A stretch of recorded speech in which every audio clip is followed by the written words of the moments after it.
Hi everyone, welcome back to this channel. So in today's tutorial, we will see how can you fix your Verizon Adaptive Sound which keeps stopping. So here's a guide for your app permissions and battery optimizing. Fix 1. Restart your phone. Press and hold the power button. Tap on restart. Wait for the phone to turn back on and check for adaptive sound. Fix 2. Turn adaptive sound off and back on. Open Settings and tap on Sound and Vibration or Sounds. Select Adaptive Sound.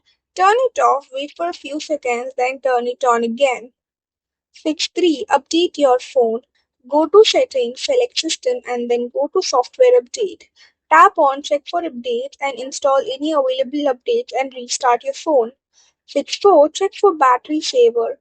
Open Settings, go to Battery, and turn Battery Saver off. Test Adaptive Sound again. Fix 5. Remove phone keys or obstructions. Adaptive sound uses your phone's microphones. Make sure the microphone holes are clean and not blocked by a case, dirt, or debris. Fix 6. Reset sound settings.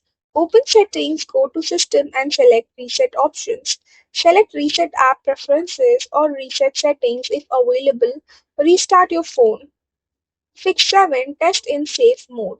Booting into safe mode can help determine if a third-party app is causing the problem or if adaptive sound works normally in safe mode. Uninstall recently installed audio or sound enhancing apps. Fix 8. Contact Verizon or your device manufacturer. If adaptive sound still keeps stopping after trying these steps, you can contact Verizon support or your phone manufacturer's support as the issue may be related to your device software or hardware. That's all for the video. Thank you for watching. Don't forget to like, share, comment, and also do hit the subscribe button.